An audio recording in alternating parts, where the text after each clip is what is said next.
Do you know, something struck me slightly funny at the time. There was a story beginning of this week, I think, Monday or Tuesday, about progression in medication against AIDS, HIV.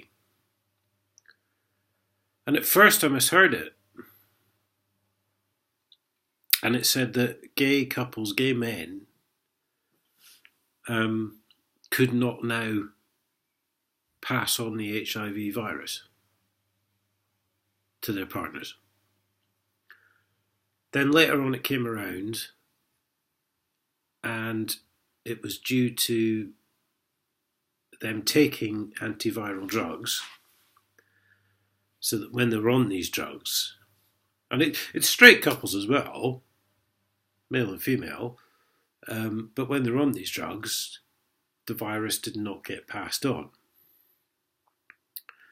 But it was like a 10-year study, and now I've just fucking thought of what struck me a bit weird. Because then, to prove this,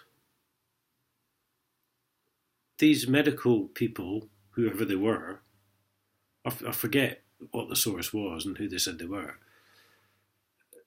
they're basically encouraging people to have unprotected sex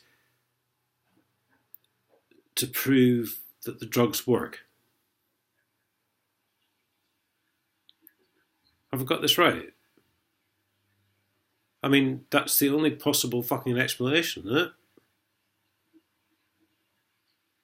But how else would they know? And then, of course, they're relying on these couples, again, straight or gay, it doesn't really matter,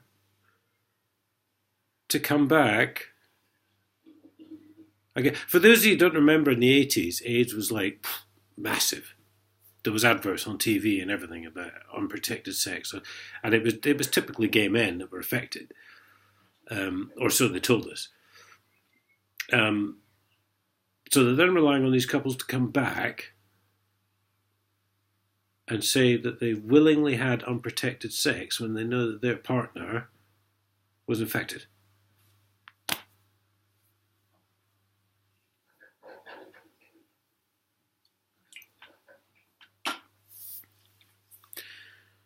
Doesn't really make sense, does it?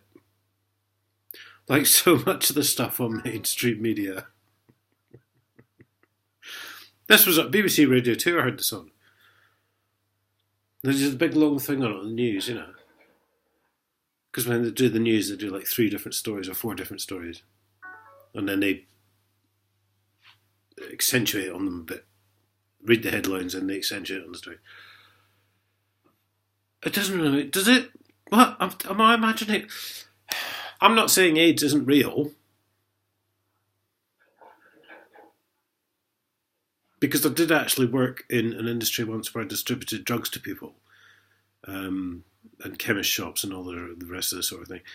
And sometimes we actually had to go around to flats and houses and stuff where people had actually died and speak to their partner and collect the medication they hadn't used. Because, well, you can't just throw it down the fucking drain, do you know what I'm saying? So I'm not saying AIDS isn't real, but that, to me, doesn't make any sense. Suddenly, they've proved if you're taking the drugs, you can have unprotected sex.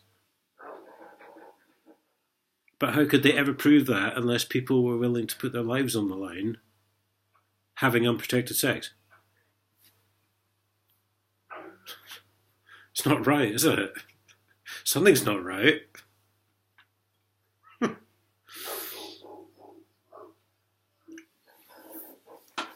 Now, the only way that can be explained is that AIDS, or whatever the fuck was actually happening, was manufactured. And that these people were briefed into the situation.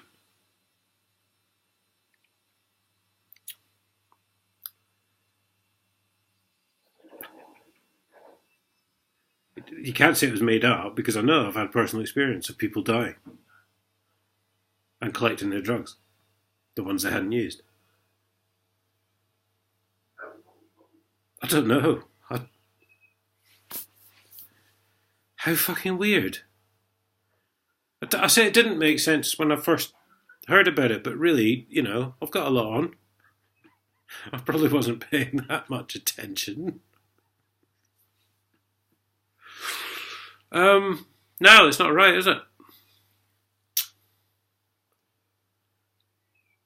I mean, that's a very unethical medical company, really, isn't it? Yeah, go on, mate, just take a chance. We've got these drugs, we're not sure if they work. In 10 years, we'll know if they work. But, in the meantime, you might die. Oh, okay, yeah, I'll be up for that. Yeah, no problem. How much am I getting paid? Take part in the study.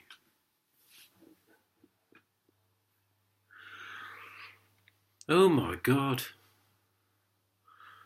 God, the mainstream media really is full of fucking shit, isn't it? Right. Thanks for that. Oh, see, no, I'm not going to do that. I want to stop recording, not delete it.